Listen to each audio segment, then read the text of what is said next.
stop defending your homeschooling and do this instead. Hello, and welcome to Support for Worried Homeschooling Parents, a place dedicated to supporting you on your homeschooling journey. You know the moments. You're at a family dinner, a barbecue, maybe just hanging out with friends, and it happens. You can feel the conversation shift, the tone changes just a little, and then the question comes. Maybe it's about socialization. Maybe it's about your qualifications. Maybe it's about curriculum. But it never really feels like a question, does it? It feels more like a challenge, or even an accusation. Your heart starts beating a little faster, your shoulders tense up, and you feel that familiar need bubble up inside you to launch into your well-rehearsed, evidence-based defense of your choice to homeschool. You have the stats memorized. You have the perfect stories ready. You basically have a full presentation locked and loaded in your mind, ready to go at a moment's notice. But you're tired. You are so tired of that feeling. You're tired of feeling like your family's personal, deeply thought-out choice is always on trial. And you're tired of the emotional energy it takes. What if you didn't have to do it anymore? What if you could just put down the shield? In this video, I'm going to show you how to stop defending your homeschooling and start communicating your choice with a quiet, unshakable confidence that doesn't need anyone else's approval. We're going to move from a place of justification to a place of joy. Section 1. The core mindset shift from defense to confidence. The first thing to realize is that constantly feeling like you have to defend yourself is one of the most draining things you can do. When we feel attacked, our brains go into protective mode. We get defensive to shield ourselves from feeling hurt or judged. We justify, we explain, we might even get a little critical in return. It's exhausting. It's a constant energy leak, draining you of the strength you could be pouring into what actually matters, your kids and their education. For years, I felt this drain. I felt the isolation and the self-doubt that can come with making a choice that goes against the grain. You start to question yourself, especially when the criticism comes from people you love. That feeling of being overwhelmed, juggling lesson plans and life, while also carrying the weight of judgment, can lead you straight to burnout. The big shift we need to make is to move from reacting to living with intention. Right now, you might be in reaction mode. Someone says something critical and you react by defending yourself. The problem is, that puts the other person in control of the conversation and, more importantly, in control of your emotions. They set the tone and you feel like you have to match it. The new way, the instead from the title, is to become so rooted in your decision that what other people think is just noise.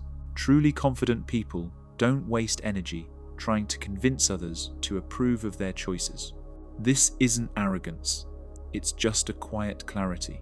It's knowing that your worth and the worth of your choice doesn't come from getting a stamp of approval from your aunt, your neighbour, or a stranger online. This isn't about winning an argument, it's about making the argument irrelevant. Your energy is a precious, limited resource. Do you want to spend it crafting the perfect comeback for a skeptic, or do you want to spend it sparking curiosity in your child? When you put it that way, the choice is pretty obvious, isn't it?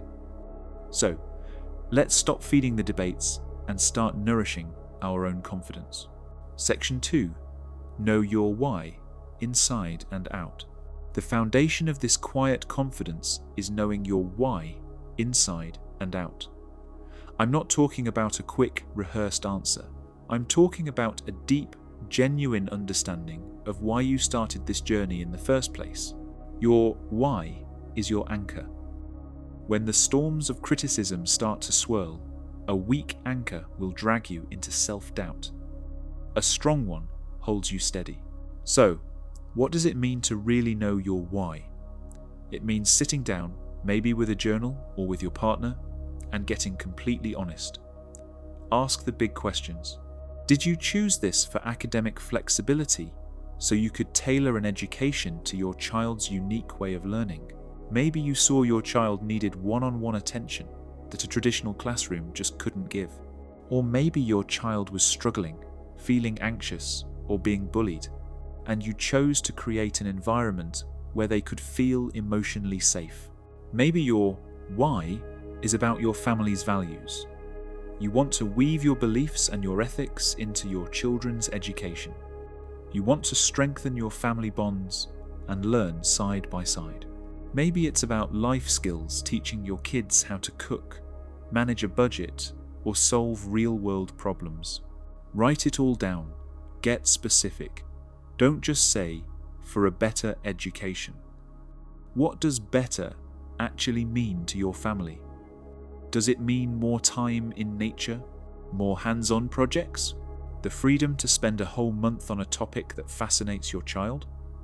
The ability to travel and learn from the world itself? This becomes your personal mission statement. It's not for anyone else. It's for you. When you have this clarity, something amazing happens. The questions from others no longer feel like attacks. They just feel like questions. When someone asks, "But what about socialization?" you don't hear an accusation. You hear a chance to reflect on your why, which might be something like, "That's a great question. We actually chose this path to give them a different kind of socialization, where they can interact with people of all ages in a really genuine way." Knowing your why is your armor. It's what turns your inner voice from, "Am I doing the right thing?" to, "I know why I'm doing this, and I see the beautiful results every single day." This conviction isn't loud or boastful. It's a quiet strength that people can feel without you having to say a word. Section Tray, share, don't justify. Once you have that solid foundation, the way you talk about homeschooling can completely change. This brings us to the next idea. Learn to share, not justify. It's a small but powerful shift in your language that can turn a tense moment into a calm conversation. Justification is defensive. It starts from the idea that your choice is wrong until you prove it's right. Justification sounds like, "Well, actually, studies show homeschooled kids do better on standardized tests." Or, "No, that's a myth. We go to a co-op and they have tons of friends." Can you feel the defensive energy there? You're meeting a challenge with a counter-challenge. You're starting a debate, and in a debate, someone has to win. That automatically makes things adversarial. Sharing, on the other hand, is confident. It comes from a place of simply owning your experience and offering someone a little peek into your world. It doesn't ask for approval. It just states what's true for you. Sharing sounds like this. "We've found that our son is so much less anxious now that he can learn at his own pace." Or, "One of the things we love most is the flexibility to just go on a hike in the middle of the day if we want to." See the difference? The first examples are trying to prove something. The second ones are simply sharing something positive. The key is to use I or we statements. When you say, "I feel," or "we've found," you're sharing your personal truth. No one can argue with your experience. They can't say, "No, you haven't found that," or "No, you don't feel that way." You are the expert on your own life. It also helps to remember that most of the time, skepticism doesn't come from a bad place. It usually comes from genuine concern that's just wrapped in misunderstanding. For most people, their only experience with education is traditional school, so anything different can seem strange or risky. When your mother-in-law asks about your child's future, she's probably not trying to insult you. She's trying to express her love in the only way she knows how. If you can see their question as a clumsy request for reassurance, you can respond with grace. Instead of getting defensive when someone says, "I'd be so worried they wouldn't learn enough," you can just share, "I totally get that concern. It's been amazing to see how much he's learning now, that he can follow his own curiosity." The other day, he spent 4 hours building a model of the solar system just because he was fascinated. It's been so wonderful to watch. This approach invites them into your world instead of putting up a wall. It de-escalates the tension and sends a powerful message. I'm secure in this choice. I'm not looking for a fight, but I'm happy to share a piece of our joy with you. Section 4. Master the polite pivot. So you're anchored in your why, and you're learning to share instead of justify. But let's be real. Sometimes you'll run into people who aren't curious or concerned. They just want to argue or prove you wrong. In those moments, any more conversation is a complete waste of your energy. This is where you need to master the polite pivot. The polite pivot is just a graceful exit strategy. It's how you set a boundary and refuse to participate in a conversation that's going nowhere. And setting boundaries isn't mean. It's necessary for your own well-being. You don't owe anyone a debate about your life choices. So what does this look like? It's about having a few simple, respectful, and firm phrases ready to go. Think of them as polite conversation enders. For that family member who brings it up every single time you see them, a great phrase is, "I really appreciate you sharing that, and I know you care so much about the kids. We've put a lot of thought into it, and this is what's working best for our family right now." It's firm, but it's also loving. If they keep pushing, you can just repeat a shorter version. Like I said, this is the decision we've made for our family. Then, you pivot and change the subject. Have you tried this dip? It's amazing.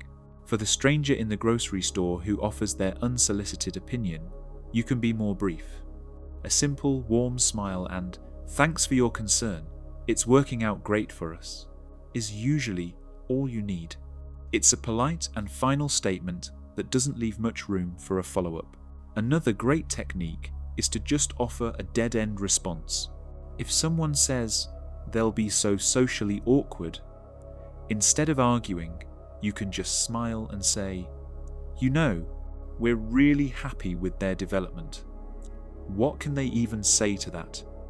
It doesn't invite any more debate. Remember, the goal of the pivot isn't to win. The goal is to disengage.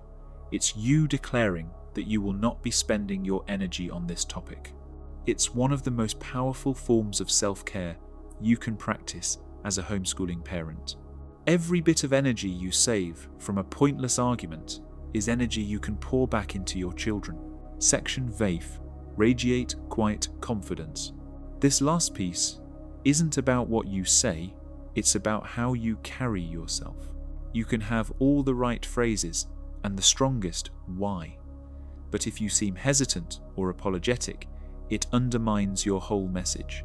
The final step is to learn to radiate a quiet confidence. Your body language and tone of voice often say more than your words ever could. Think about someone you know who is a true expert at what they do. They don't usually need to announce how great they are. They just have a calm, assured presence. They speak with a steady voice. They're comfortable with silence. That's the energy we're aiming for. So when someone asks you a question, take a breath before you answer. Don't rush to fill the silence. That little pause shows that you're not flustered. You're just calmly considering their question. Keep your body language open and relaxed. Uncross your arms. Let your shoulders drop. Make gentle eye contact. When you feel defensive, you tend to physically shrink. When you feel confident, you're comfortable and open. And pay attention to your tone of voice. Keep it level and warm. If you notice your voice getting higher or faster, that's a sign you're slipping into that defensive mode. Take another breath. Slow down. A calm, measured tone communicates that you're in control and secure in your position. I remember an interaction I had years ago with a retired school principal. He was full of questions that felt like criticisms. In the past, I would have been a nervous wreck, spewing facts to try and prove myself. But this time, I had been practicing this new approach. I just sat, listened, smiled, and when he was done, I took a breath and said, "It sounds like you were a principal who really cared about your students." We're finding that with the one-on-one attention, our kids are just thriving. It's been a joy to watch. I didn't raise my voice. I didn't argue. I just shared our happy reality. The conversation just ended. He nodded and said, "Well, that's good to hear." My calm didn't give the argument any oxygen to burn. Your inner state is contagious. When you're calm and secure, it has a remarkable effect on the people around you. It silently communicates, "It's all good, I've got this." And that is more powerful than any debate you could ever win. Section 6. Encouragement and validation. Before we wrap up, I just want to talk directly to you for a second. If you're feeling isolated, if you're feeling that sting of criticism, if you're lying awake at night, questioning this huge responsibility you've taken on, please hear me, that is so normal. The homeschooling journey can feel really lonely, especially at the start. You're taking a different path, and that can be unsettling for you and for the people who care about you. But please remember this: you are the world's leading expert on your child. Not your neighbour, not your uncle, and not that well-meaning stranger at the park. You see your child every single day. You see the light in their eyes when they finally get a tough concept. You see their confidence grow. You see the beautiful, unique way their mind works. Those positive changes, that joy, that curiosity that is your validation. That is the only report card that matters. The proof that you're doing a great job isn't in convincing a critic. It's in the happy, thriving child right there in front of you. Conclusion and call to action. So, let's stop defending. Let's get grounded in our why. Let's practice sharing our joy instead of justifying our choices. Let's master the polite pivot to protect our peace. And let's carry ourselves with a quiet confidence that doesn't need anyone else's approval. Your energy is so much better spent on your children's education than on winning debates. If this message resonated with you today, please hit that subscribe button. We're building a whole community of empowered homeschooling parents right here. And I would love to hear from you in the comments. What's one part of your why that keeps you going on the hard days? Sharing our stories is how we remind each other that we aren't alone in this. Thanks for watching, and I'll see you in the next video.